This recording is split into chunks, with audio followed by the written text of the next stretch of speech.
To the meagre excitement of Flaxborough's civic calendar, the Borough Library's Time Through Flaxborough exhibition opened on a damp Thursday morning that smelt faintly of radiator dust and umbrella fabric.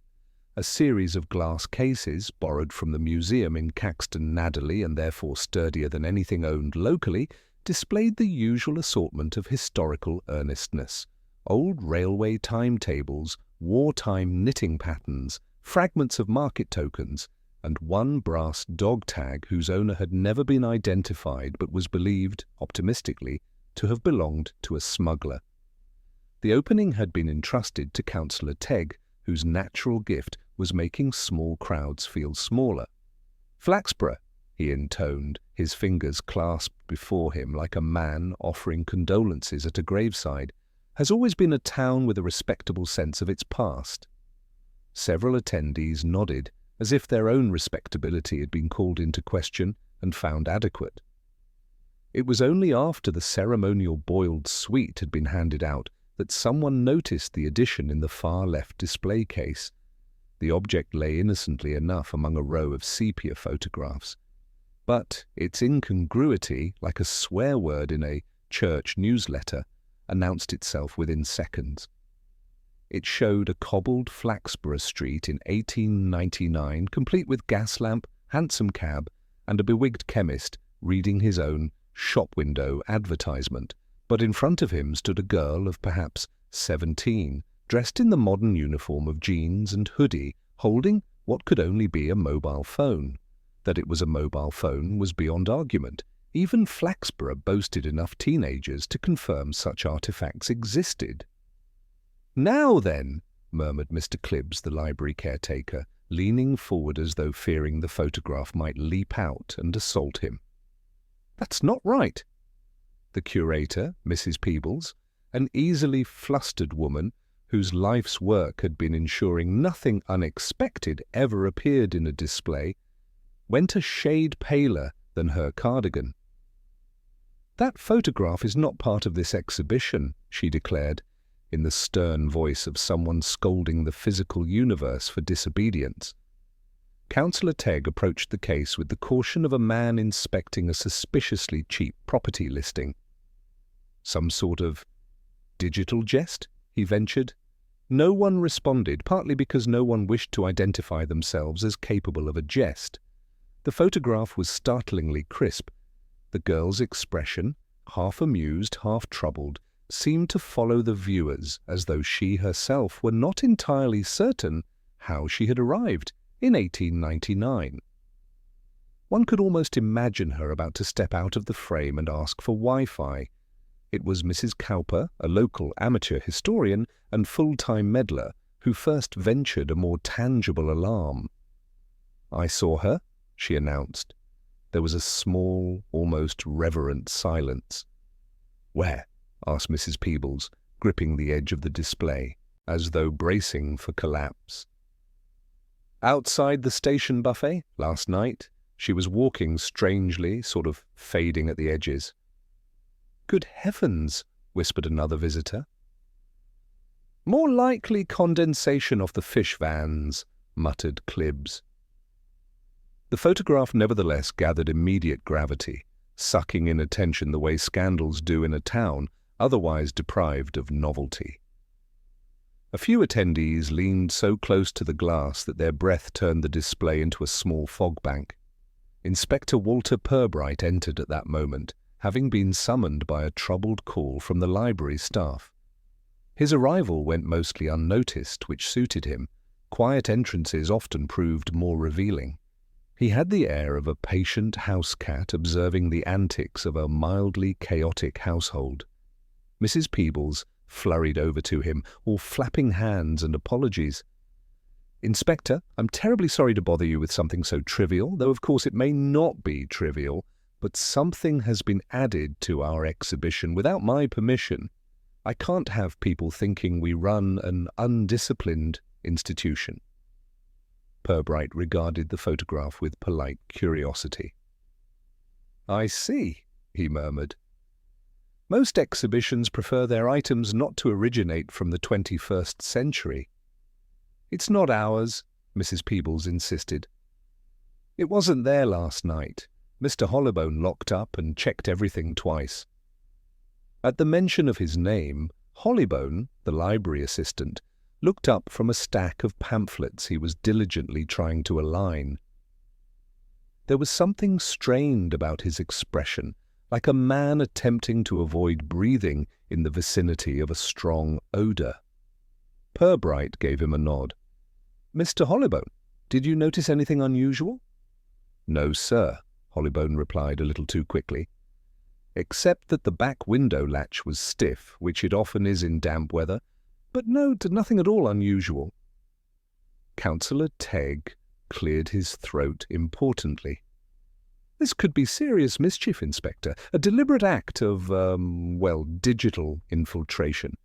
We can't allow outsiders to mock the town." Purbright refrained from pointing out that the town was perfectly capable of mocking itself. "I'll make a few inquiries," he said mildly. "Perhaps someone thought it amusing." "Oh, it's mischief, all right," said Mr. Clibbs.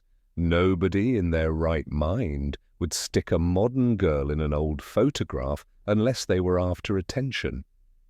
One woman in the gathering frowned.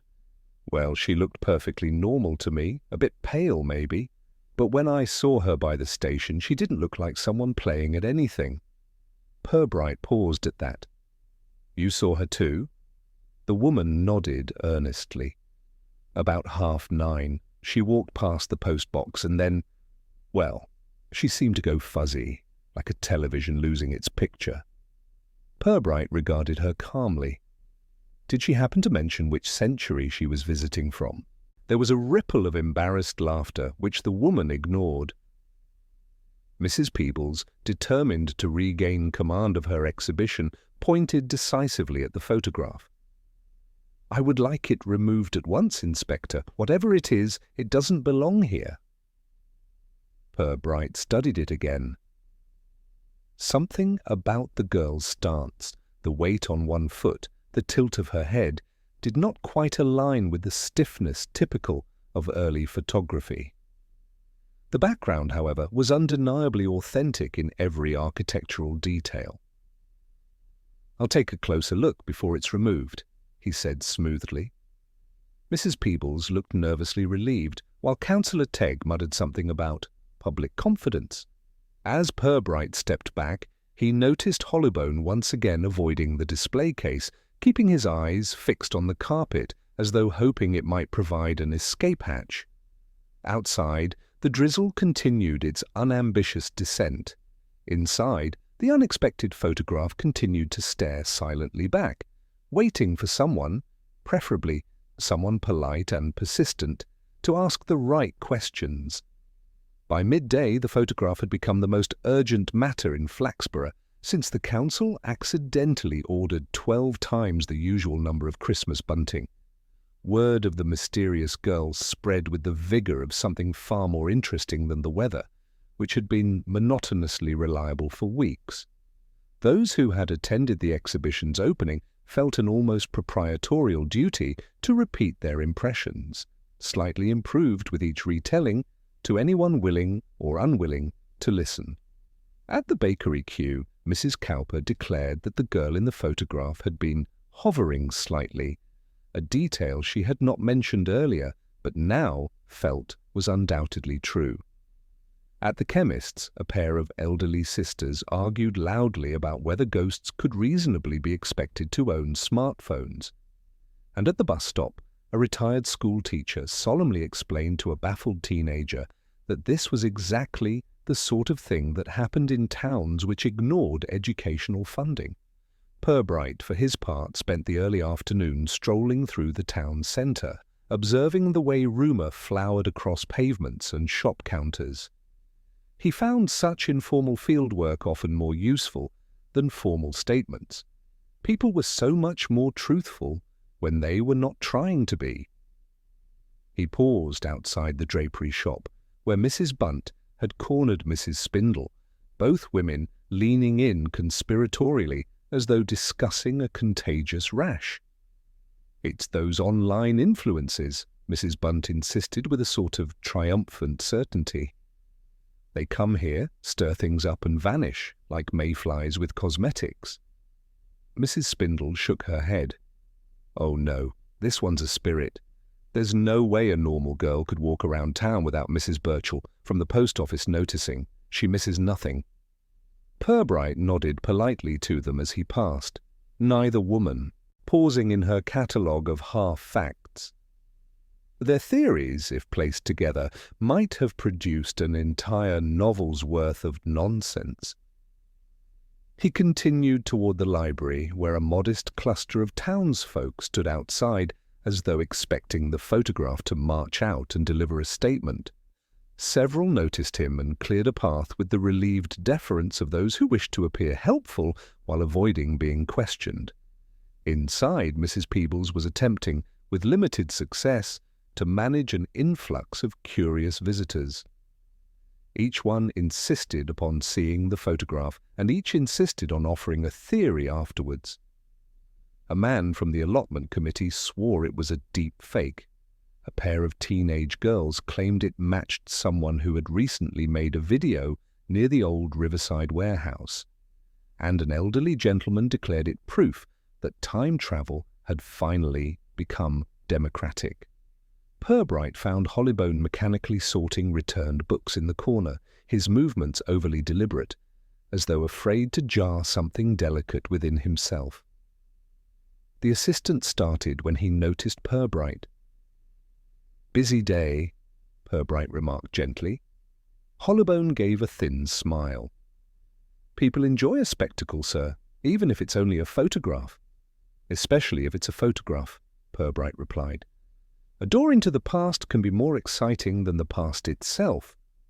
Hollybone hesitated, eyes flicking briefly toward the display case across the room.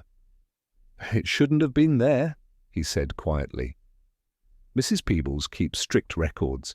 Nothing goes in or out without a signature."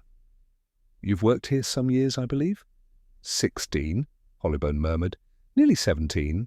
I've seen people try to steal books, hide sandwiches in the reference section, and once, as you may recall, an attempt to smuggle out the stuffed barn owl from the local history room." Purbright nodded. "Yet you've never encountered anything like this?"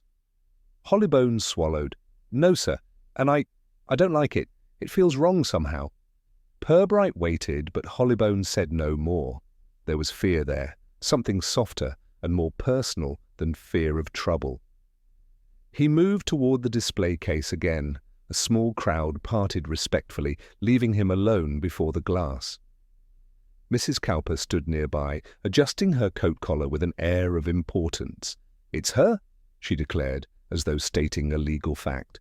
"The very girl I saw last night. Same face." "Did she speak to you?" Purbright asked. "No, but I almost spoke to her. She seemed distracted, looking at something I couldn't see." "Not her phone?" Mrs. Cowper frowned. "Well, she had one, yes, I suppose. Young people are always looking at them." Purbright considered this. "You're quite sure she wasn't simply a visitor from out of town?" "Oh, Inspector," she said, exasperated. "One can tell when someone doesn't belong." He allowed himself a faint smile. "Indeed, that may prove important." As Mrs. Cowper wandered off to recount her sighting to a fresh audience, Purbright's gaze returned to the photograph. There was something about it, a small impulse of inconsistency, stirring at the back of his thoughts, too subtle yet to grasp. He became aware of someone standing beside him. It was the visiting historian, Dr. Felix Bramall, who had attended the opening, a cheerful man with spectacles that magnified his eyes to mildly comic proportions. "Marvelous, isn't it?" Bramall said. "I do love a good anachronism, terrifically energizing, though of course it's a fake." "That seems to be the general opinion," Purbright replied. "Oh, certainly," Bramall continued, "but an excellent one. Whoever created it has real technical skill, the tonal blending alone superb. Perhaps a student project, or an ambitious prank?" "Possibly," Purbright said, "but pranks usually have an audience in mind." Bramall chuckled. "Well, if the audience is Flaxborough, I suppose subtlety wouldn't be strictly necessary." Purbright noted the historian's calm amusement. It contrasted sharply with Hollybone's unease. As he left the library once more for the pale daylight outside, he observed the clusters of townsfolk still deep in speculation. What struck him was not the variety of theories, but the confidence with which each group held theirs. Those convinced of a hoax dismissed all other possibilities. Those partial to supernatural explanations displayed a peculiar satisfaction at the validation. And those who blamed the council required no evidence at all. People's reactions were often more revealing than their claims. Across the square, young Billy Postle, the town's unofficial authority on mischief, was energetically denying something to a group of pensioners. His gestures were broad, his expression defensive. Purbright filed the observation away. Rumour had wrapped itself tightly around Flaxborough, and like ivy, it was growing in all the least convenient places. Yet underneath the chatter there was a quiet thread of genuine concern, thin but strengthening.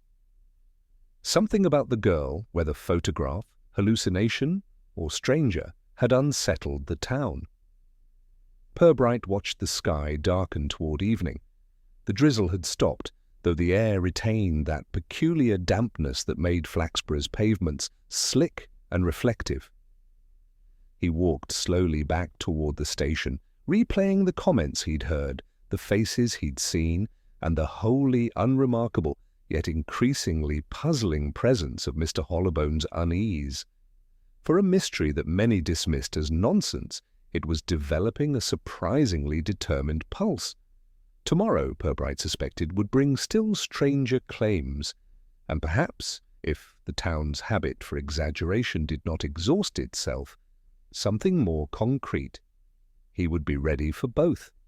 By the following morning, the atmosphere in Flaxborough had settled into its customary drizzle of speculation, though with an undercurrent of alertness that suggested the town had not yet exhausted its capacity for embellishment.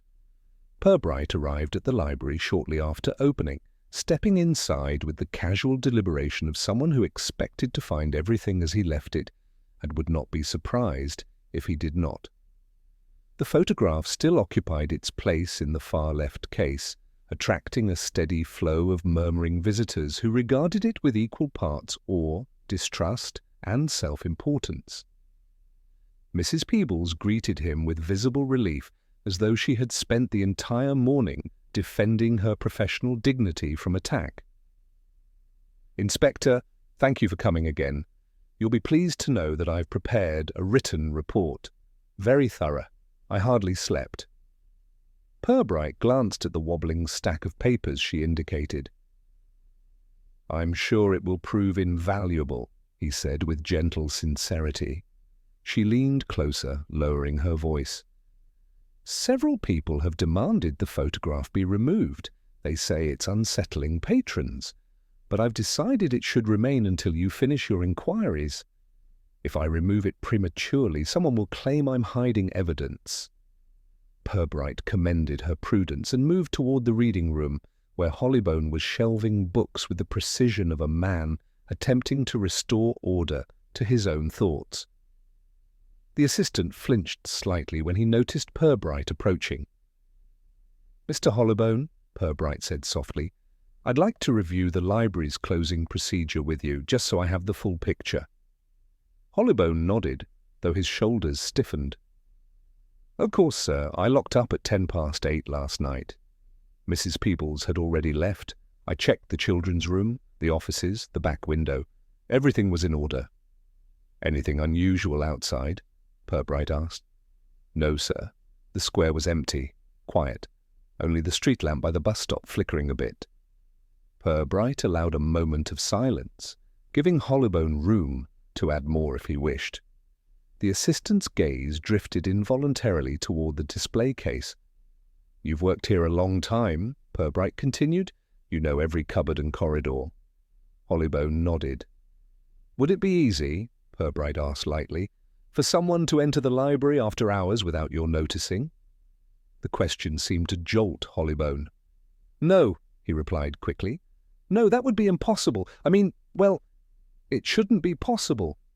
"You seem uncertain." Hollybone's jaw tightened. "The back window latch, sometimes it doesn't shut properly. I reported it twice." Purbright thanked him, making no judgment. He sensed Hollybone was withholding something, not out of deceit, but from fear of sounding foolish. He left the assistant to his shelving and crossed to the other side of the library, where Dr. Felix Bramall sat at a long table, poring over a catalogue of Victorian photography. Bramall looked up with an enthusiastic smile that seemed almost too bright for the room. "Inspector, I hope you don't mind. I've been studying the composition. Remarkable work. Whoever forged it?" "You're convinced it's a forgery?" Purbright asked. "Oh, absolutely. Modern faces have a certain quality, you know. Different bone structure, different posture. And the girl's expression, it's too candid. Early cameras weren't quick enough to capture such spontaneity." "Unless the girl wasn't posed," Purbright said. Bramall chuckled. "Quite. But even so, the lighting is inconsistent. Her shadow falls slightly differently from the objects around her. Barely perceptible, but there." "You have a trained eye," Purbright observed. "Well," Bramall said modestly, "I dabble in restoration." "Would you say it required specialist equipment?" Purbright asked. "Something beyond the reach of an ordinary practical joker?" Bramall considered this. "Possibly. High-resolution scans, historical plates, a keen grasp of photographic chemistry. Frankly, Inspector, it's rather too sophisticated for the average troublemaker." "Yet someone produced it," Purbright said. "Oh, yes, someone with skill and a motive." Purbright thanked him and left Bramall happily annotating his theories in the margins of a borrowed book. Outside the reading room, he found Mrs. Cowper waiting, clearly itching to provide a further installment of her eyewitness account. She intercepted him with the confidence of a woman accustomed to being indispensable. "Inspector, I remembered something important. Terribly important." Purbright stopped politely. "Yes, Mrs. Cowper?" "The girl, when I saw her, the oddest thing, her clothes. She looked modern, of course, but they were slightly wrong, as though she'd copied modern fashion from memory but hadn't seen enough of it." Purbright regarded her with mild interest. "In what way?" "The colours. Too dull, as though faded. And her shoes, they looked scuffed, but not in a contemporary way." It was vague, yet curiously evocative. Purbright thanked her, which she accepted with satisfaction, then drifted away in search of new listeners. Outside, the sky had brightened slightly, though the clouds still hung with the promise of further drizzle. Purbright walked across the square to the station buffet, the place Mrs. Cowper had claimed to see the girl. The morning crowd consisted of commuters, pigeons, and one man attempting to persuade the buffet staff that their tea tasted different today. Purbright positioned himself near the postbox, imagining the scene as Mrs. Cowper had described it. A girl passing at 9:30, fading at the edges, a mobile phone in hand. Not a ghost, he thought, but perhaps someone who did not wish to be seen. A bicycle bell chimed, and Billy Postle emerged from an alley with a startled expression when he recognized Purbright. The boy braked so sharply that his front wheel skidded. "I didn't do anything," Billy blurted. Purbright raised a calm hand. "No one said you did." "People are saying you're going to blame me," Billy went on, "about that photo, but I didn't put it there, I swear." Purbright nodded. "Then you've nothing to fear?" Billy hesitated, gulped, then added quietly, "I saw her too." Purbright kept his tone even. "Where?" "By the riverside, near the old warehouse, about 8 last night." She looked lost, like she was listening for something. "Did she speak?" "Almost. She opened her mouth, but nothing came out. Billy shivered. "It was weird, sir. I didn't want to get closer." Purbright thanked him and watched the boy pedal away, glancing over his shoulder as though afraid the truth might chase him. The morning's collection of testimonies produced a tapestry of contradictions, yet through it all Purbright sensed a faint but emerging pattern, one woven not from supernatural threads or clever forgery alone, but from human intention. As he returned toward the library for one final look at the photograph, he found himself noticing, without consciously deciding to, that Hollybone was no longer in the reading room, nor anywhere in sight. Billy Postle's abrupt confession lingered with Purbright long after the boy had sped away down the glistening pavement. A mischievous youth claiming to have seen the girl by the riverside warehouse was, on one level, merely an addition to the town's growing catalogue of fantastical sightings. Yet Billy's tone, thin, unsettled, lacking its usual veneer of bravado, suggested something more than mischief. Fear had an unmistakable timbre, and Billy possessed neither the imagination nor the discipline to fake it convincingly. The counsellors, however, possessed no such instincts. When Purbright arrived at the station later that afternoon, he found Superintendent Malley standing in the doorway of his office with the expression of a man reluctantly preparing to demonstrate competence. Malley gestured Purbright inside with the solemnity usually associated with war briefings, though the paperwork on his desk featured a half-written budget request and a memo about parking permits. "Tegg telephoned," Malley said without preamble, "3 times. Something about the library incident, wants swift action." "Councillor Tegg usually wants swift action only when it doesn't involve him," Purbright replied mildly. Malley, who disliked both humour and subtlety, cleared his throat. "He believes the culprit behind the photograph is obvious." He paused, awaiting a reaction. Purbright folded his hands patiently.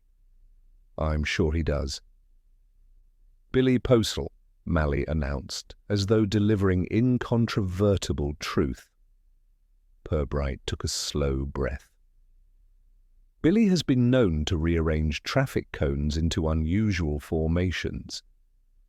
But a photograph of this technical complexity seems beyond his usual artistic repertoire. Malley frowned. "He's capable of a great deal more mischief than you seem willing to concede. And there's motive. He craves attention. All teenagers do." "Indeed," Purbright said, "though not all crave it by mastering Victorian photographic reproduction." Malley gave a dismissive grunt. "The council wants it wrapped up before it becomes a public relations problem. You know how they get." Purbright certainly did. Councillor Tegg had once insisted a missing street sign was the work of foreign saboteurs, until it was discovered propping open the back door of a fish and chip shop. "I'll speak to Billy again," Purbright said, "but gently. He's frightened." "Frightened?" Malley repeated with incredulity. "Of what?" Purbright considered this. "Something he saw, or something he believes he saw." Malley sighed in a long, put-upon gust. "You're too patient with these people, Purbright. They'll tell you anything if they think you'll listen." "That is often the idea," Purbright replied pleasantly. He left the office shortly afterwards, walking toward the riverside path. The air was sharp, the sky an undistinguished grey common to the region. The river itself, sluggish and brown, slid past with its usual lack of urgency. The old warehouse stood as it had for decades, a deteriorating hulk of brickwork and half-boarded windows. It had been used for everything from grain storage to amateur dramatics. Now it housed nothing except a few pigeons and the occasional trespassing schoolboy. Purbright paused near the spot Billy had indicated. The ground was slick with mud and scattered with footprints, none of which looked recent or distinctive. A crisp packet flapped against a patch of weeds like a tiny banner of resignation. There was nothing overtly unusual, nothing to suggest that a girl, fading at the edges or otherwise, had stood here the previous night. Yet he sensed something had happened, not supernatural, not impossible, just unrecorded. As he retraced his steps, a thin voice called out behind him, "Inspector!" He turned to find Mrs. Prowse, one of the elderly sisters who claimed to have seen the girl outside the gasworks. She clutched a canvas shopping bag overflowing with turnips. "I thought I should tell you," she said breathlessly. "My sister remembered something." Purbright listened with polite attention. "When we saw the girl last night near the gasworks, she wasn't alone." "Another person?" Purbright asked. Mrs. Prowse nodded vigorously. "A man, standing a few yards behind her. We didn't see his face, but he was watching her. We didn't mention it because, well, people already think we exaggerate." Purbright inclined his head. "People often overlook what seems unremarkable." "Oh, he wasn't unremarkable," she replied quickly. "Just ordinary in a way that's forgettable. An ordinary, forgettable man watching a girl who seemed to vanish." It was enough to stir a faint pulse of interest, though the description was too vague to be immediately useful. After thanking Mrs. Prowse, Purbright continued toward the town centre. The square bustled with the usual afternoon traffic, prams, shopping trolleys, bicycles, and people attempting to look uninterested in the very thing they were eager to discuss. The photograph had become a gravitational force. Conversations drifted steadily back to it, no matter their starting point. At the library, Purbright found Billy Postle seated on the low stone wall outside, nervously kicking at a patch of moss. The boy's attempt at nonchalance dissolved the moment he noticed Purbright approaching. "I didn't do it, sir," Billy said immediately. "I believe you," Purbright replied, sitting beside him. Billy blinked with confusion. "You do?" "Yes, but others may not. Councillor Tegg, for instance," Billy groaned. "He hates me, always thinks I'm ruining something." Purbright refrained from commenting on the accuracy of this assessment. "Tell me again what you saw." Billy swallowed hard. "I was riding home, took the riverside path, 'cause it's quicker. She was standing near the warehouse, just standing, looking around. Her clothes looked old and new at the same time, like she'd borrowed them." "And the man?" Purbright prompted gently. "What man?" Purbright watched him carefully. "Mrs. Prowse mentioned someone else present." Billy frowned. "I didn't see a man, but I heard footsteps behind me. Thought it was just the echo off the water." "Could it have been someone following the girl?" Purbright asked. Billy's eyes widened. "She did look scared. I just thought it was me startling her." Purbright considered this. "Did she run?" "No, she sort of went blurry. Then she was gone behind the warehouse wall.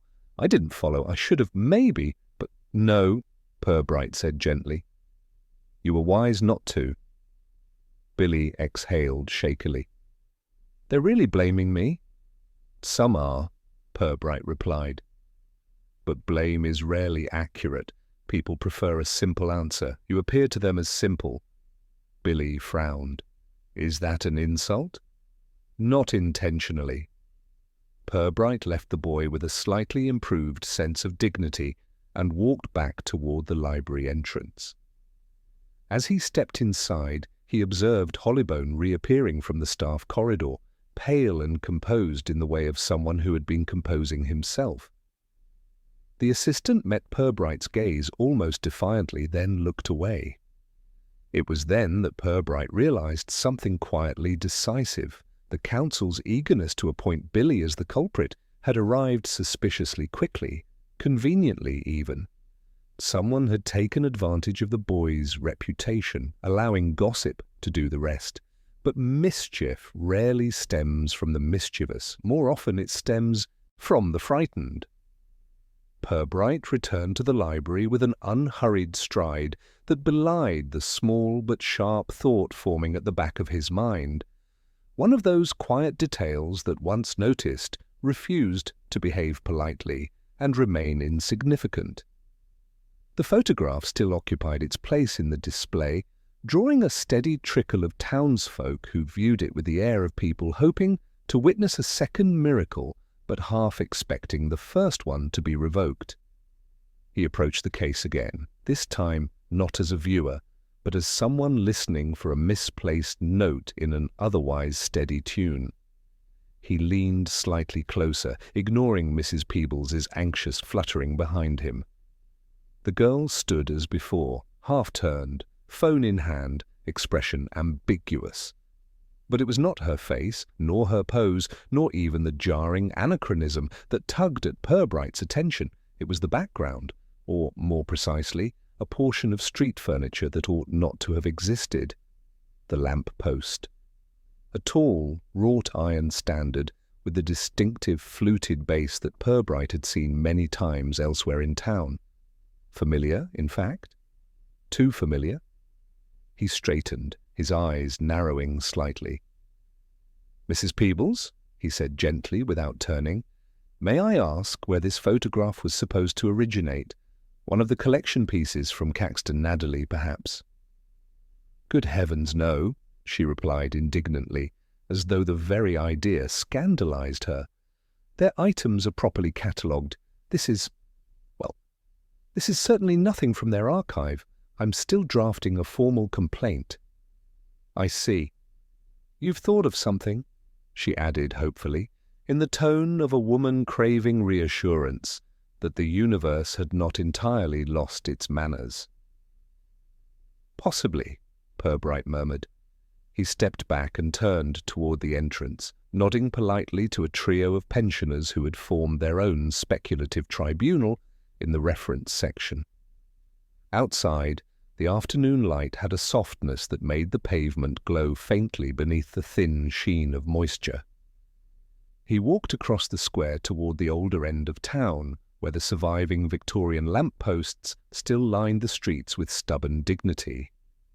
The fluted base appeared again and again, identical to the one in the photograph.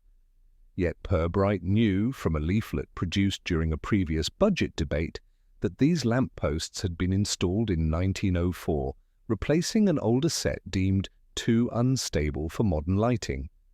He confirmed the date twice in his memory.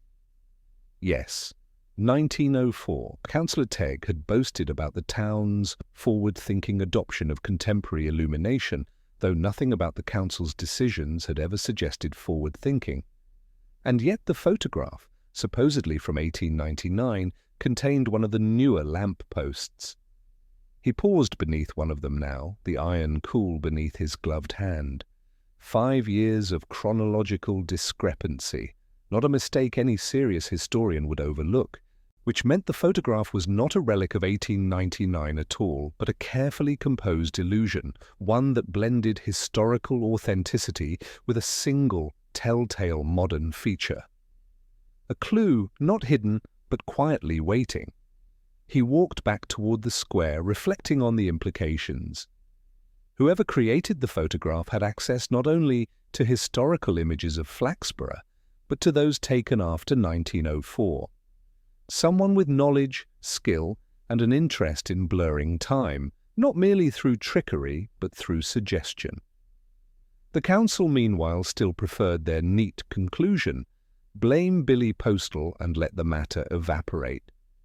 Yet Purbright felt increasingly certain Billy had stumbled into something he neither caused nor understood. As he reached the library steps, he noticed Hollybone emerging with a box of discarded pamphlets. The assistant froze the moment he spotted Purbright, his expression tightening into something between apprehension and resignation. "Mr. Hollybone?" Purbright said conversationally. "You're familiar with the building's history, I believe?" Hollybone swallowed. I suppose so. I've been here long enough." And the square outside, the lamp-posts, they were installed early in the 20th century, were they not? Hollybone blinked. "Yes, 1904. I remember because Mrs. Peebles once had a folder about it. She used it to justify a display on municipal improvements."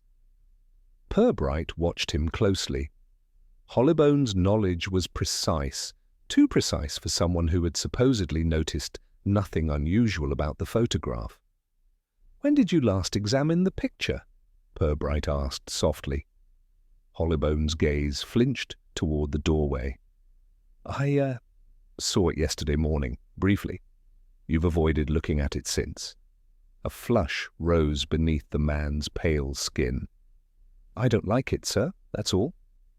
"Something about it troubles you." Hollybone shifted the box in his arms. "Everything about it troubles me." There was truth there, but something hidden beneath it too. Something fragile and unspoken.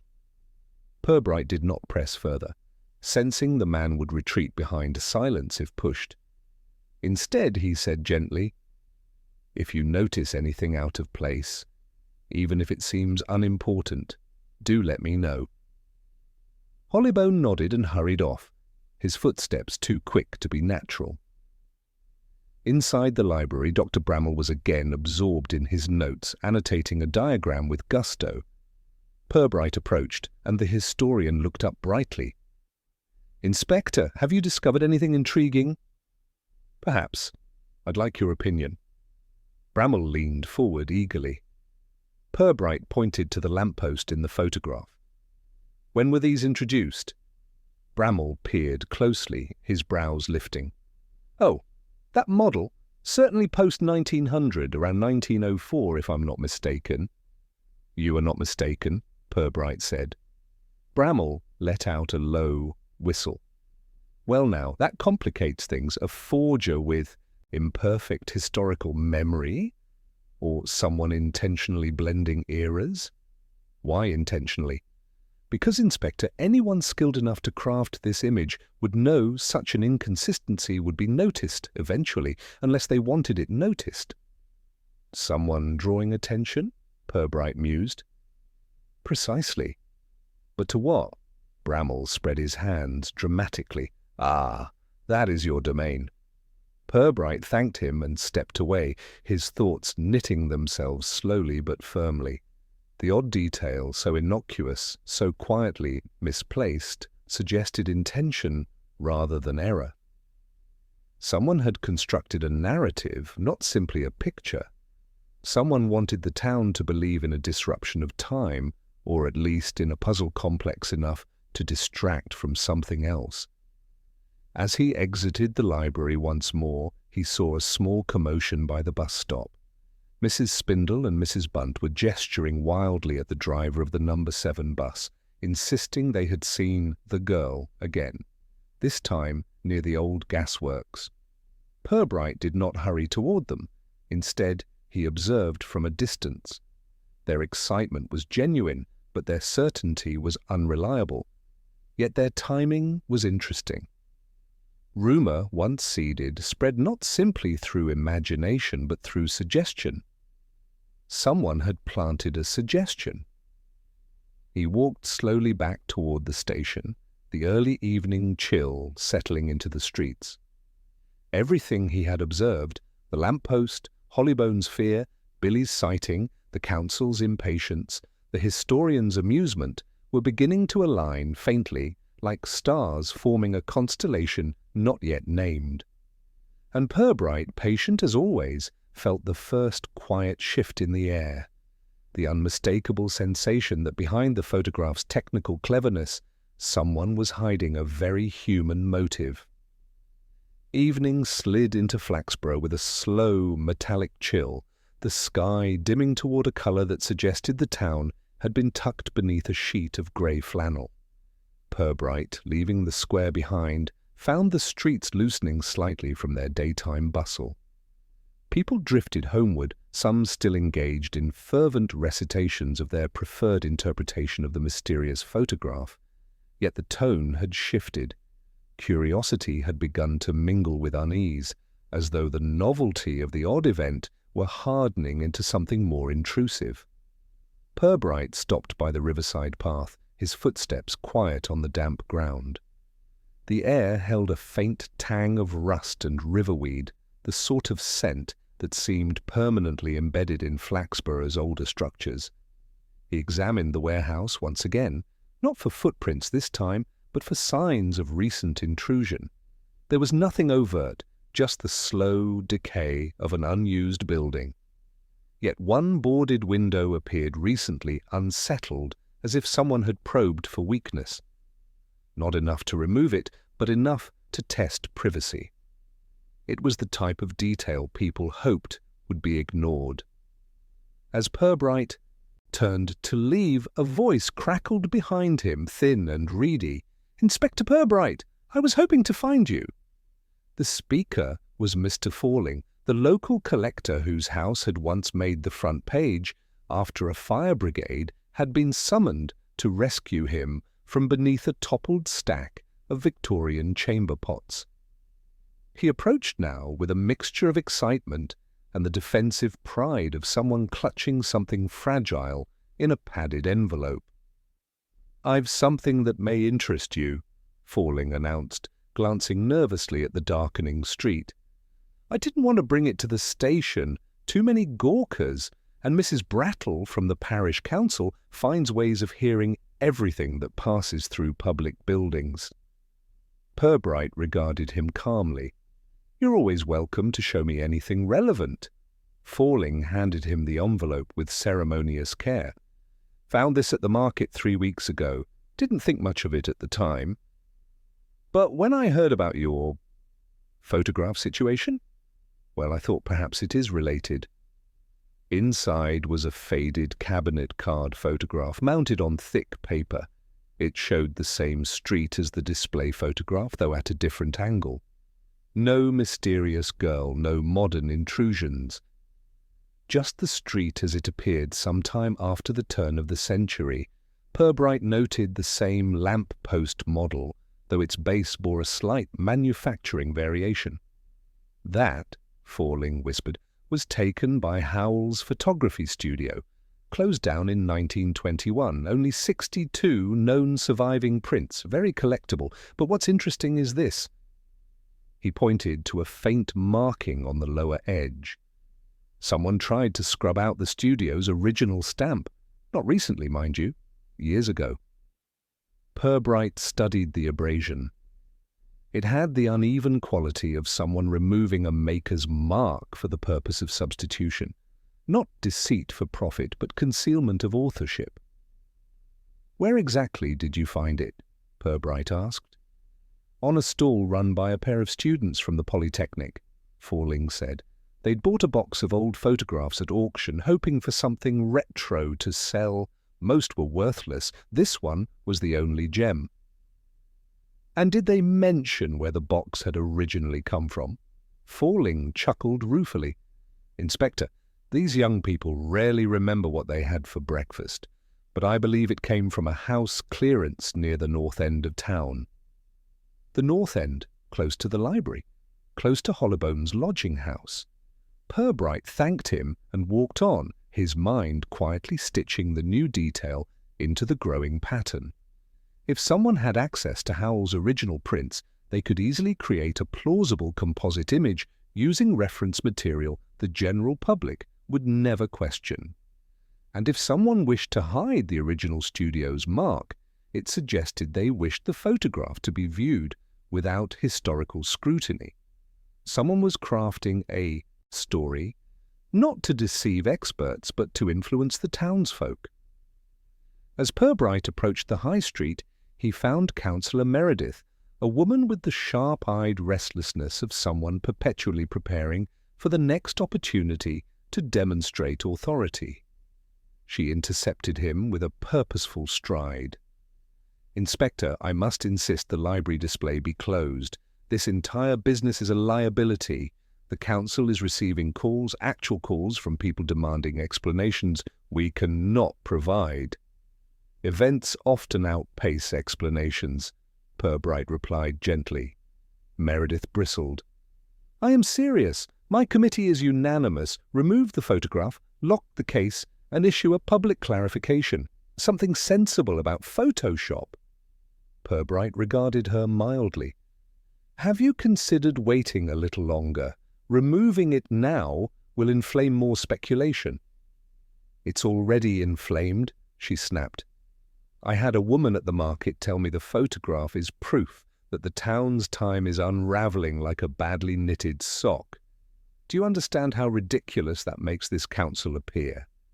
We need closure, Inspector. Swift closure."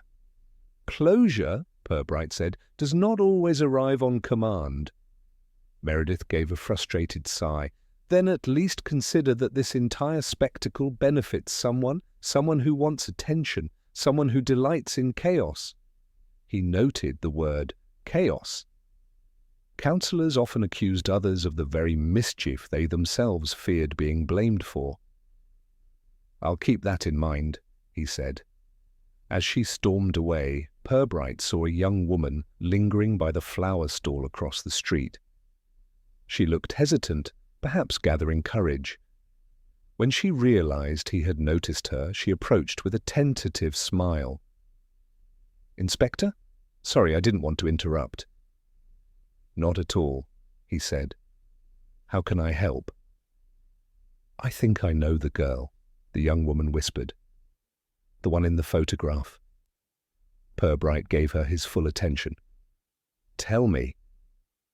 "I'm not sure, but she looks like my cousin Laurie. We're not close. She posts videos online all the time. History stuff, old places. She was in Flaxborough last week doing some filming." "And where is Laurie now?" Purbright asked. The woman hesitated. I'm not completely sure. She was supposed to visit again yesterday, but she didn't respond to messages." Purbright felt a quiet shift, a new weight entering the narrative. "Does your cousin have any interest in vintage photography?" "Oh, yes," the woman said, relieved to be helpful. "She loves old photos. She even tried recreating some, said it was part of her content theme." "And has she ever mentioned visiting the warehouse by the river?" She blinked. "Actually, yes, she filmed there once. She said it had the perfect liminal vibe, whatever that means." "Thank you," Purbright said. "You've been very helpful." As she walked away, Purbright felt the pieces begin to realign.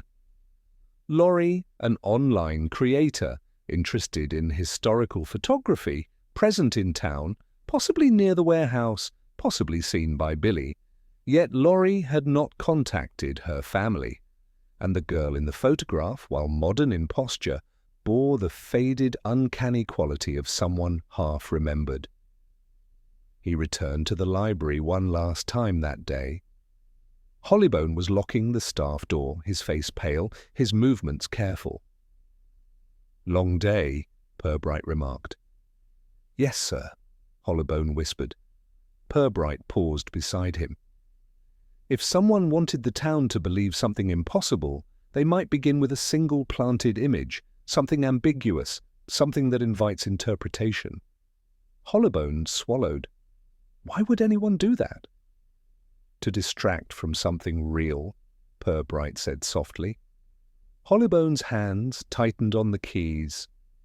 "Inspector, do you think someone is in danger?" Purbright studied him. "I think someone may already be missing." Night settled over Flaxborough with growing certainty, and somewhere in that quiet darkness, the mystery tightened its grip, its threads stretching not backward into 1899, but forward into something far more immediate. The following morning arrived with a brittle, pale sunlight that made Flaxborough look momentarily sharper, as though the town had been lightly polished overnight. Yet the clarity of the light did nothing to ease the lingering tension.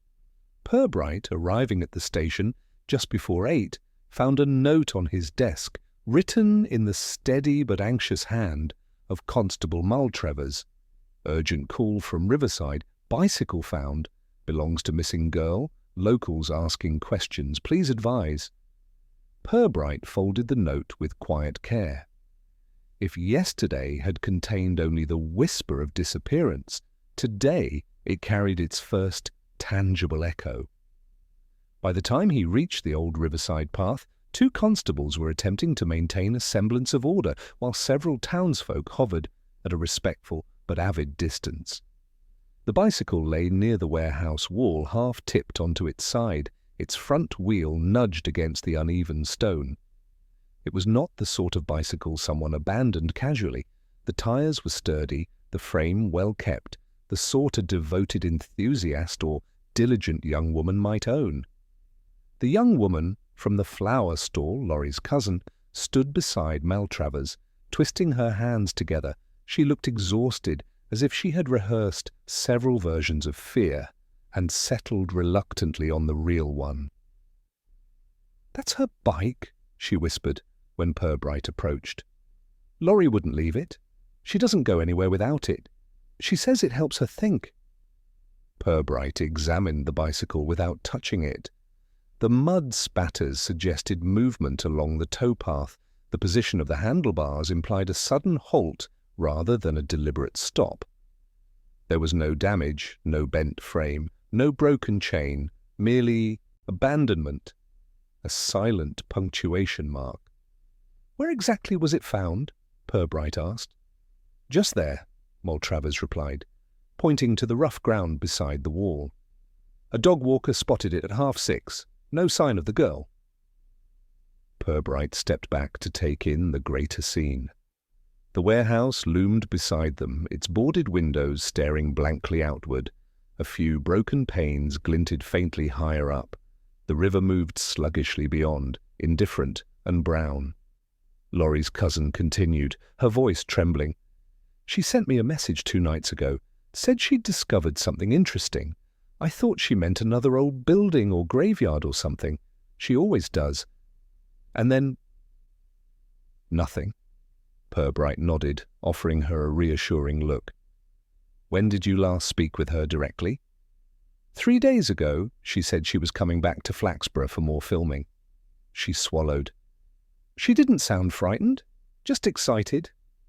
"Did she mention the library, the exhibition?" "No, but she asked if the town had changed anything since her last visit. I didn't understand what she meant." Purbright considered this, then signalled to Maltravers. "Please escort Miss Carla," she said softly. "Miss Carla back home. Get a formal statement later, gently." As she left, still glancing back at the bicycle, Purbright approached the warehouse wall. He crouched near the ground, observing faint markings, a small scuff where a shoe might have pivoted, a slight indentation near the mud patch. Not enough to confirm struggle, but enough to suggest presence. He rose, brushing off his hands. Someone had stood here, Laurie, or someone following Laurie.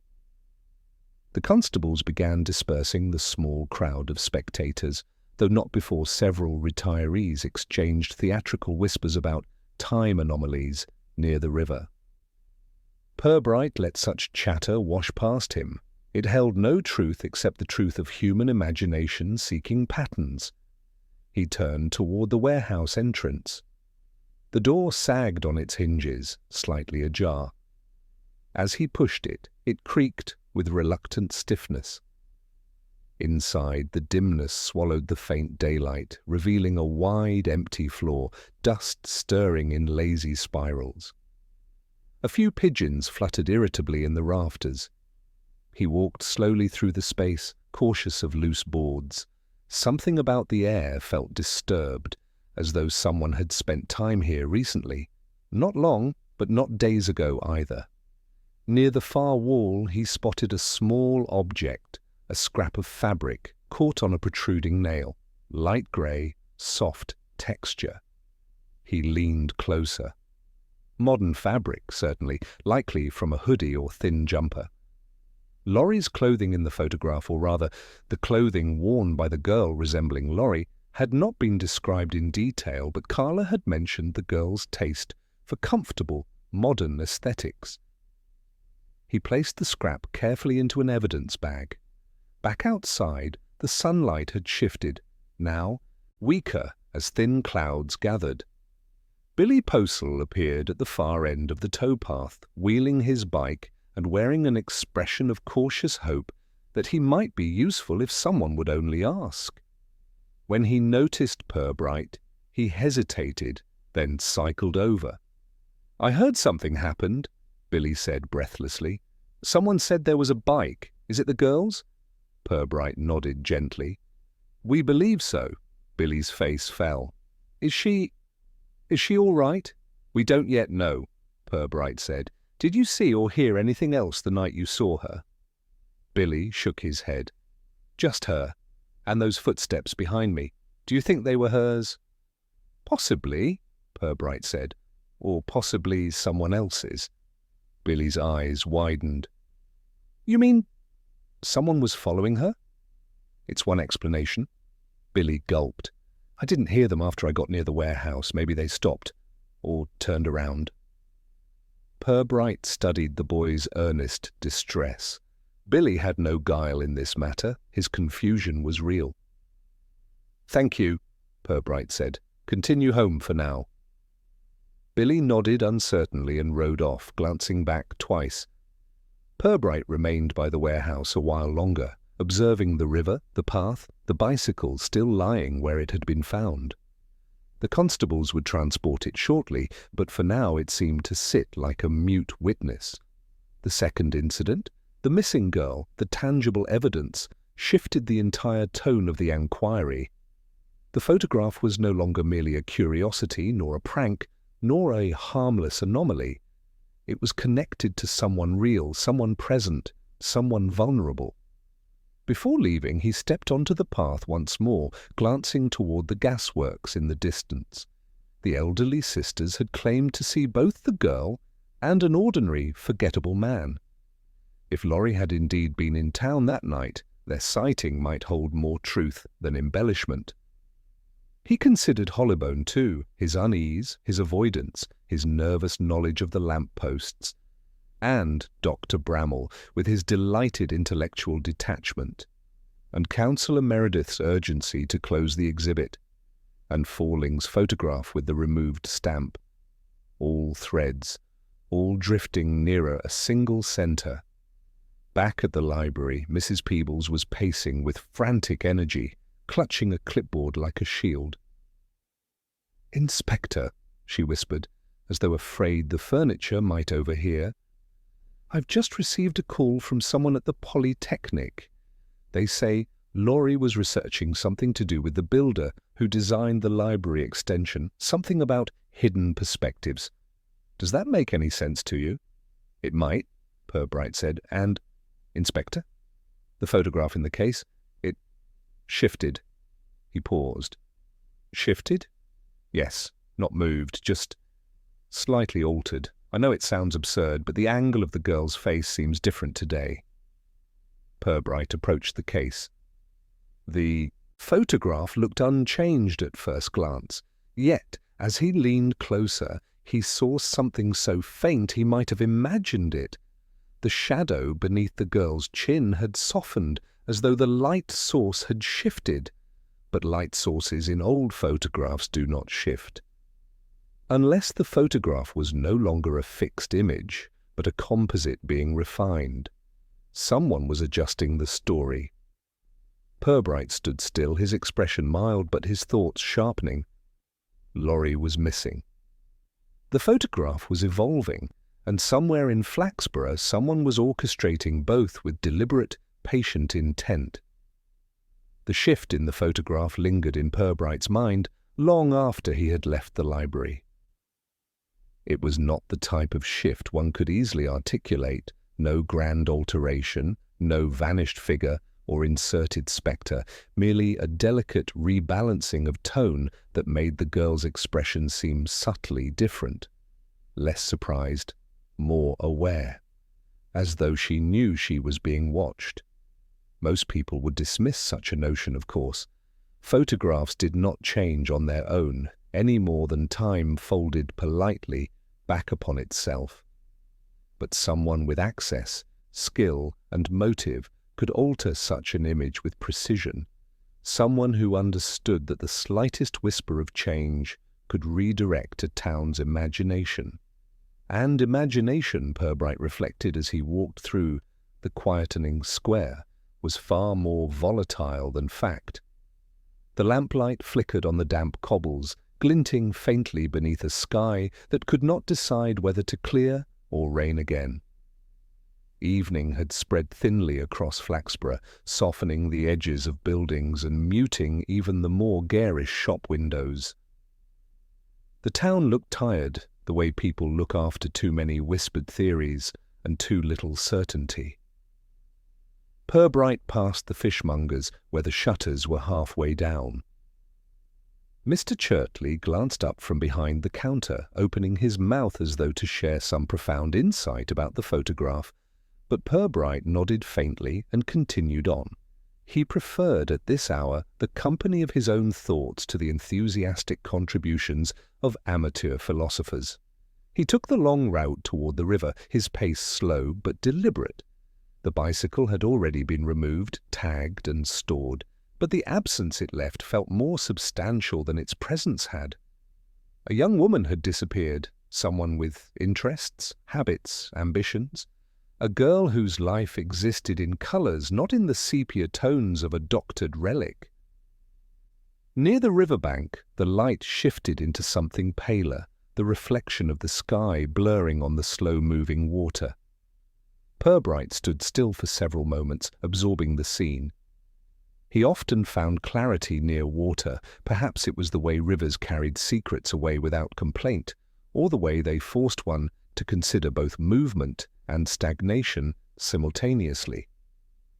Whoever had manipulated the photograph had done so with intention, not the playful intention of a prankster, nor the clumsy fraudulence of a for-profit forger.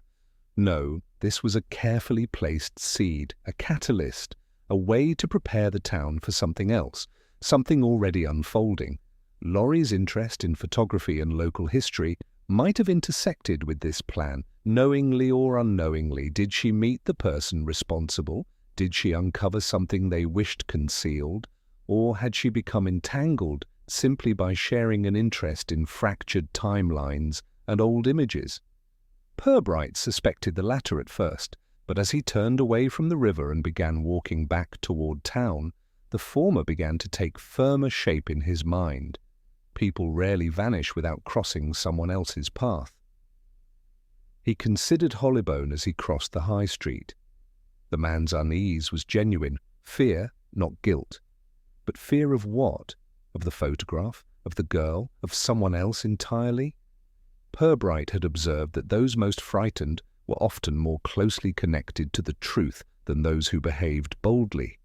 Bramall, the historian, with his amused detachment, remained another question. His enthusiasm for anomalies bordered on theatrical, yet behind that theatricality was a keen intelligence and a tendency to declare conclusions before evidence justified them. Too eager, too confident, confidence could hide many things. Councillor Meredith's urgency to shut down the exhibition also pulled at Purbright's thoughts. Bureaucratic panic was one thing, common, predictable, easily diagnosed, but her insistence on removing the photograph felt oddly personal, as though she feared what might be discovered if the town stared at it too long. And then there was the ordinary, forgettable man seen by the Prowse sisters. Such people were often overlooked even by those investigating them. The most dangerous individuals, Purbright believed, were not the flamboyant or the melodramatic, but those who passed unnoticed in the background, those who behaved precisely as others expected them to. He paused as he reached the corner by the post office. Across the square the library glowed faintly behind its tall windows, the light inside flickering as Mrs. Peebles locked the doors. Hollybone stood beside her, hands clasped, posture stiff. When she walked away, he remained a moment longer, looking through the glass at the display case. His expression softened into something almost sorrowful before he turned sharply and disappeared into the side street. Purbright watched him go. The town's chatter had begun to spread beyond curiosity now. There was a tension in the air that residents tried to hide beneath brisk comments about weather and rising grocery prices, but it lingered all the same. Something felt incomplete, as though a crucial detail hovered just beyond perception. He returned to the station quietly, avoiding the main entrance, where he would likely be intercepted by Mally demanding a simplified explanation he would not receive. Instead, Purbright took the rear corridor, his footsteps echoing faintly in the empty hall. In his office, he placed the evidence bag containing the scrap of fabric on his desk. It looked unassuming, insignificant even, but it was physical, concrete, something real to counterbalance the fluid, shifting narrative forming around the photograph. He sat for a moment, hands folded, contemplating the convergence of events: Laurie's disappearance, the bicycle, the evolving photograph, the lamppost discrepancy, the council's haste, the collector's damaged print, the nervous library assistant, the silent man seen behind the girl. Pieces, all of them. But the puzzle they formed was not yet clear.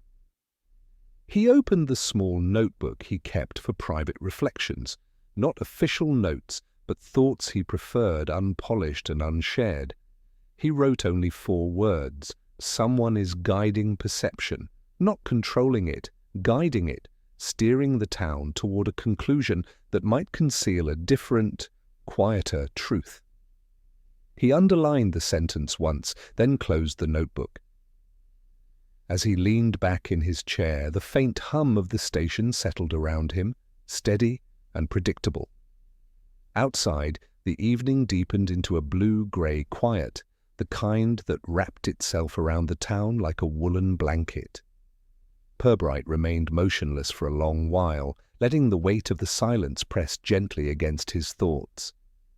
He did not yet know who was responsible, nor precisely why, but he felt the investigation tilting, growing heavier, more rooted, more human. Whatever had happened to Laurie, it was no longer a matter of conjecture or supernatural fascination. It was a matter of motive. And people, Purbright knew well, were far more dangerous than ghosts. Morning returned to Flaxborough with the reluctant brightness of a day that would have preferred to stay in bed. Purbright arrived at the library earlier than usual, not because urgency compelled him. He rarely allowed urgency to dictate his actions, but because his thoughts had sharpened overnight into a quiet, decisive clarity. Someone had guided perception. Someone had nudged the town toward believing in anomalies rather than people. And the best way to reveal such a person, Purbright knew, was to create an environment in which their comfort slipped. A well-placed question, a subtle arrangement of proximity, a gentle prod at pride. Mrs. Peebles nearly dropped her keys when she saw him. "Inspector, the library isn't open yet, though of course if you require—" "Nothing urgent," Purbright said. "I simply hope to borrow the reading room for a brief discussion later this morning. A few individuals, nothing formal." "Good heavens," she murmured. "Is this about the shifting photograph again? Because I must say I've examined the case thoroughly and the glass hasn't been tampered." "No blame attaches to the case," Purbright replied kindly. Her relief was immediate and almost touching. She hurried inside to prepare the room with the flustered reverence of someone setting tea for royalty. Purbright followed at an easy pace, greeted Hollybone with a polite nod, and noticed at once that the man's hands trembled slightly as he arranged newspapers on the stand. "Are you feeling better today?" Purbright asked, gently. "Better?" Hollybone echoed faintly. "I'm not sure I was worse, sir. Just tired." "People become tired when something weighs on them," Purbright said. "The mind is heavier than any crate in the storage room." Hollybone managed a brittle smile. "I suppose so." Purbright left him to his tasks and spent a few minutes quietly observing the reading room. Tables evenly spaced, chairs recently polished, the long oak case housing the photograph visible from most angles. Good. Very good. He moved one chair slightly farther from the window, angled another toward the display case, adjusted the lamp so its glow brushed the photograph without illuminating it directly. Subtle changes, nothing anyone would consciously note, yet everything they would unconsciously respond to. At 10:30, the first of his selected visitors arrived, Dr. Bramall carrying a stack of notes and smiling as though pleased to be included in a mystery with academic value. Then Councillor Meredith, stiff, impatient, shoes clicking in a rhythm that suggested disapproval of the floor. Next came Mr. Falling, clutching a padded envelope, and finally, after a hesitating pause in the doorway, Hollybone himself. Purbright greeted each with the same mild cordiality and indicated their seats. Hollybone took the chair near the wall. Bramall sat nearest the display case. Meredith positioned herself where she could glare efficiently at everyone. Falling hovered nervously until Purbright encouraged him into place. "Thank you for coming," Purbright began, his tone almost conversational. "I thought it helpful for us to reflect together on the events of the past days, not formally, just sharing impressions." Meredith folded her arms sharply. "Inspector, if this is an attempt to prolong the circus, I must protest." "Not at all," Purbright said pleasantly. "We seek only clarity." He paused a moment, letting the silence settle. "We know the photograph was planted. We know it is a composite image made from at least 2 sources, one of which predates 1904, the other of which does not. Someone took care not to make a flawless forgery, but to make a beguiling one, an image intended to spark talk." Bramall nodded with scholarly enthusiasm. "Quite so, and an excellent job. The blending near the lamppost is impressively subtle." "And yet," Purbright continued, "subtlety can reveal as much as it conceals. The removal of the original studio stamp from the older photograph, for example. That, he knew, was for Falling. And indeed, Falling shifted as though the chair had grown warmer. I didn't do that, Inspector," he stammered. "It was already removed when I bought it. I'm no saboteur of history." "Of course you aren't," Purbright said kindly. "But you recognized the importance of provenance. Whoever removed it did not want their source easily traced." Bramall leaned forward. "A student prankster, then?" Purbright's gaze slid toward him. "You suggested earlier that such work required sophistication beyond the average student.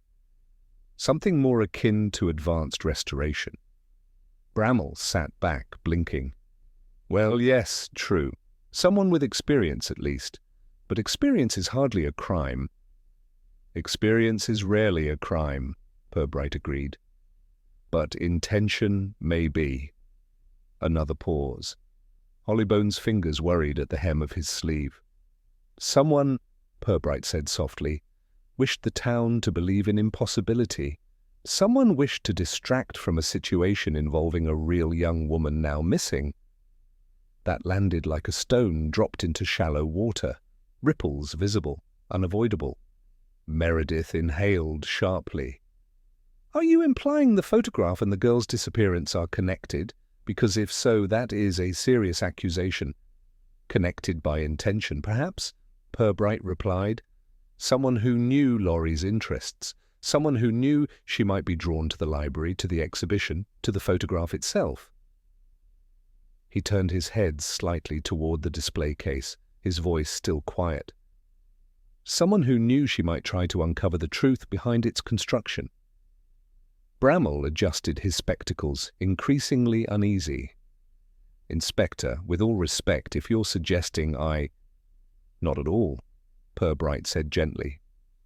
"Your admiration for forgery is purely academic," Meredith bristled. "And I certainly had no motive. This has done nothing but embarrass the council." Purbright nodded. "Indeed, which leaves those who had both access and opportunity." His gaze rested finally upon Hollybone. The library assistant froze, colour draining from his face. "Inspector." "You were here before the exhibition," Purbright said softly. "You lock up at night. You know the building intimately. You would know where the back window latch sometimes sticks. You would know how to enter without sign, and you would know exactly how much time you had before Mrs. Peebles arrived. Hollybone swallowed hard. "I didn't take Laurie. I didn't harm her. I swear." Purbright's voice remained calm. "I haven't accused you of harming her." The assistant's shoulders sagged, but his hands trembled violently.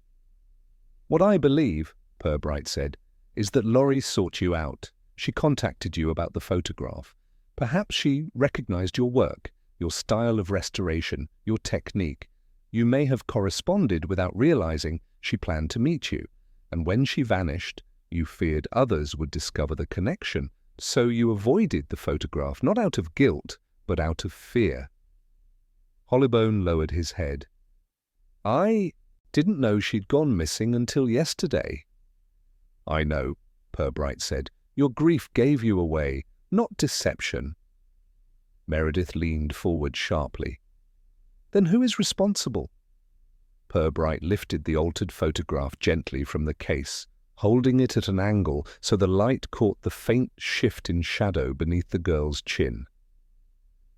"As with all careful works," he said, "one looks not at the subject, but at the brushstrokes."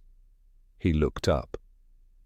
"And the person who returned last night to refine this image, whoever adjusted the shadow, softened the profile, underestimated how libraries keep their lights."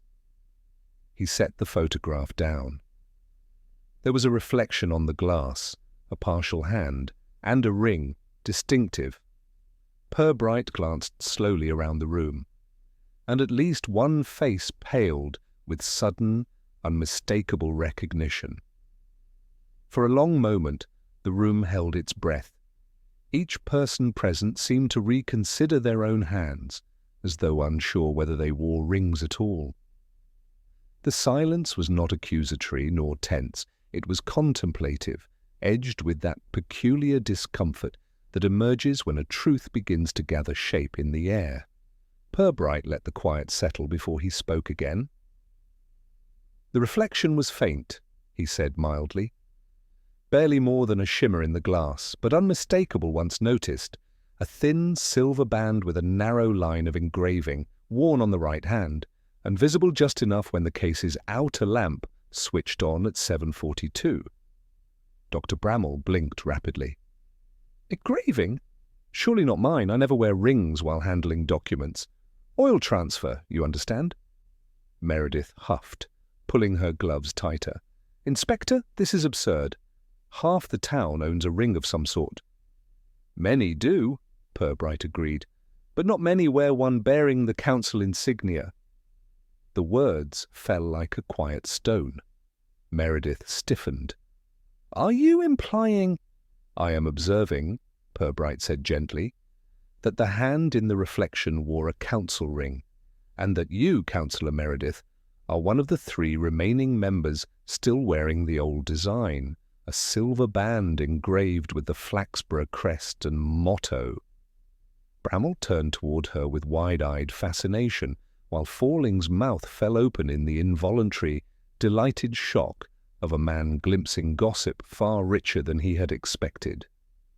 Meredith's jaw tightened.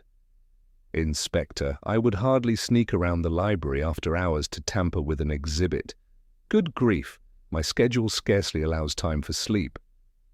"Indeed," Purbright replied, "though your schedule did allow time for a meeting the night before the exhibition opened.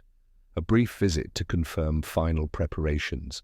The staff logbook shows your signature at 7:28. "That proves nothing," she snapped. "It proves access," Purbright said mildly. "And opportunity." Her expression wavered, but she held her ground. "And motive?" "What possible motive would I have for inserting a ridiculous fabricated photograph into an exhibition? To what end?" Purbright placed the photograph on the table, turning it so the light caught its inconsistent shadows. He looked at her, then at the others, his voice steady and calm. "Distraction," he said. "A distraction from a matter you wished concealed. Councillor Meredith, you have been under pressure for months regarding the proposed redevelopment of the North Quarter." Laurie, an enthusiastic investigator of the town's forgotten spaces, had taken an interest in the old library records. She believed she'd found evidence that the redevelopment was based on misfiled documentation. A mistake, whether intentional or otherwise, would have delayed your plans by months. Meredith's face reddened. She was wrong. The documentation is perfectly imperfect, Purbright finished gently. Laurie contacted Hollybone because she had questions about missing records from the archive. She planned to confront the council, and you had seen her videos, you knew she was returning. Meredith's eyes flashed. Inspector, I will not sit here and be slandered by theories. Purbright lifted a hand. Not theories, observations. The doctored photograph, planted the night before the exhibition, created a legend, an illusion of temporal impossibility. It ensured that when Laurie disappeared, the town would chase ghosts, not paperwork. By the time the distraction faded, the redevelopment plans could proceed unquestioned. Bramall looked enthralled. Ingenious, he murmured before catching himself. Falling whispered, Good heavens, as though he had stumbled into a play. Meredith pressed her lips thin. This is ridiculous. I did not harm that girl. I do not believe you harmed her, Purbright said. Silence. Even Meredith froze. What? I believe, Purbright continued gently, that you frightened her. You confronted her near the Riverside warehouse after she sent a message to her cousin claiming she had solved her concern about the records. You intended only to warn her, to dissuade her from pursuing the matter further, but Laurie panicked. Purbright walked to the window, gazing out at the square with its early light and drifting market vans. She ran, slipped on the wet ground, fell down the embankment, not a long fall but enough to injure her ankle, enough to frighten her further, enough that she tried to hide. Meredith swallowed hard. Inspector... Purbright turned back to her. His expression was not stern, but unbearably gentle. You did not pursue her. You believed she would return home. You believed her fright alone would silence her, but she did not return. Hollybone let out a soft gasp. Meredith's voice dropped to a whisper. Where is she then? In the storm culvert beneath the lower embankment, Purbright said. It runs only a short distance before rising again. She entered it to hide from you, thinking it safer than the open ground. Her bicycle was left behind because she could not carry it. When the tide rose during the night, she climbed to the higher end where the culvert widens slightly. She is alive, but frightened, cold, and waiting for help. Meredith covered her mouth. Her eyes filled with a very real terror, the kind that erases ambition and ego in a heartbeat. Purbright lifted his coat from the back of the chair. I have already sent Constable Maltravers to the culvert entrance. He radioed moments before you arrived. Laurie answered when he called. She is exhausted, but well enough. She will need warmth, water, and reassurance. No one spoke, not even Bramall. Purbright stepped toward the door, pausing only once to look back at Meredith.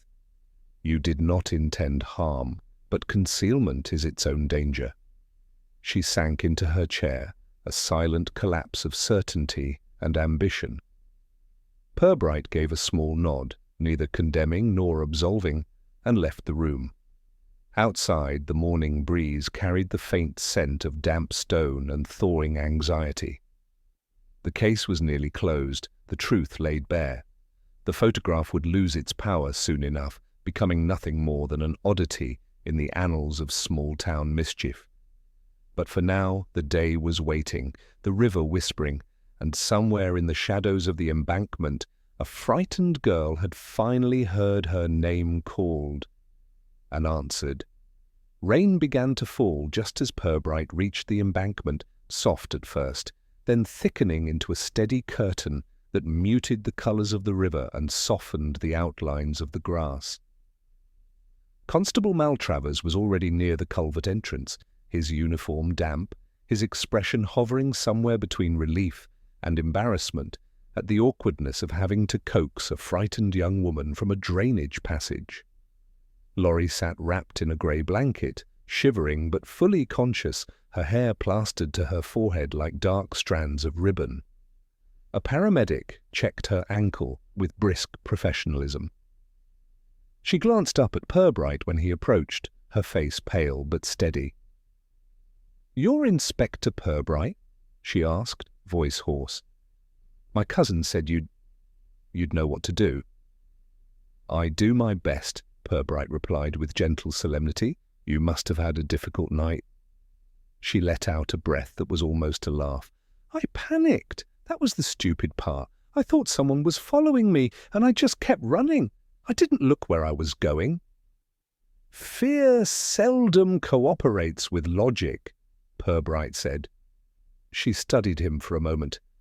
"I didn't mean to cause trouble. I just thought the library records were wrong, or someone had changed them. It bothered me. And then the photograph, when I saw it online, looked familiar." "It was familiar," Purbright said. "Created, at least in part, from the same archive you were investigating." Ori nodded slowly. "I knew something wasn't right. And when that counselor showed up asking questions about what I was researching, I thought she knew." "She did," Purbright replied simply. Laurie trembled, wrapping the blanket tighter around herself. "I never meant for all this to happen."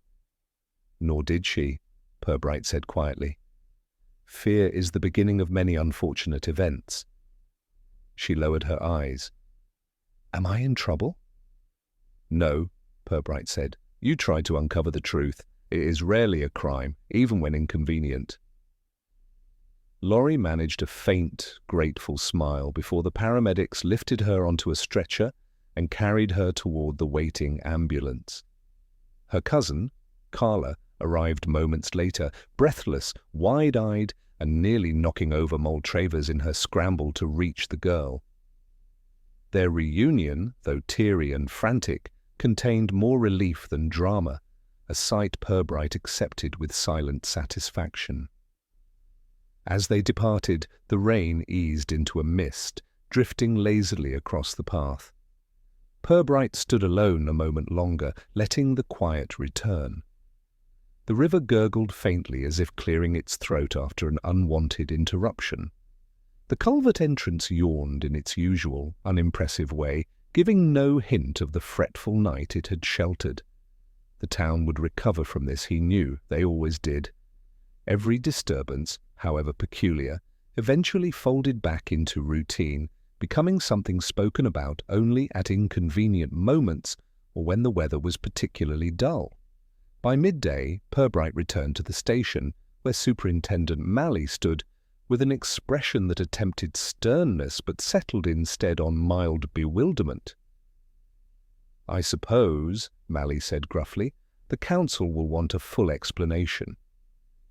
"They shall receive one," Purbright responded, "though perhaps not one they will enjoy." "Were there any unusual elements? Temporal disturbances? Supernatural complications?" Malley tried to sound mocking, but there was a faint quiver of relief underneath. "None whatsoever," Purbright replied. "Just human nature behaving as it often does, poorly when frightened, worse when ambitious." Malley gave a snort of agreement.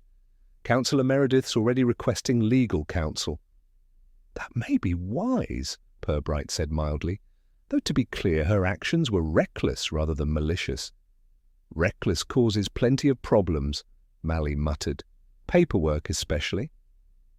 "Yes," Purbright said, but on this occasion, paperwork may serve a useful purpose." He left Malley to his administrative fretting and walked to his office.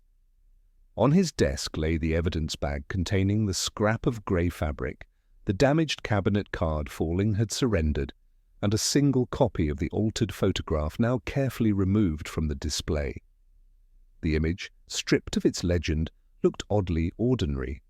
No longer mysterious, no longer haunting, merely a composite made by steady hands and misguided intention. He placed it gently back into its envelope. That afternoon, the library reopened with much less fanfare than before. Mrs. Peebles, eyes still wide from the morning's revelations, had already begun compiling a revised catalogue entry explaining that the photograph was not in fact a temporal anomaly, but an educational example of deceptive archival manipulation. Her marginal notes suggested this phrase might later be shortened to something more palatable. Hollybone approached Purbright as he stepped inside, his voice still fragile but steadier than the day before. "Thank you," he said quietly, "for not assuming the worst." "People seldom act strangely without reason," Purbright replied. "You were frightened for her. That is guilt of a kinder sort." Hollybone nodded, looking down at his hands. "Do you think she'll be all right?" "With time," Purbright said. "And Councillor Meredith?" "Also with time," Purbright murmured. Bramall arrived moments later, lamenting that such an exquisite fabrication would now likely be locked away instead of preserved for academic study.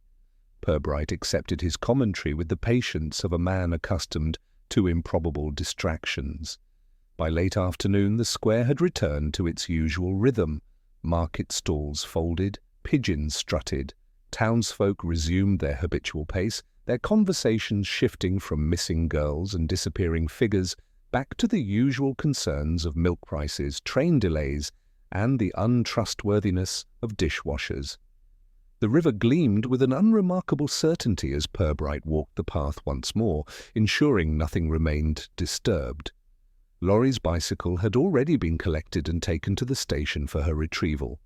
Her footprint impressions had begun to fade beneath the soft drizzle. The warehouse stood as it always had, patient, decaying, entirely indifferent. Everything had begun to settle.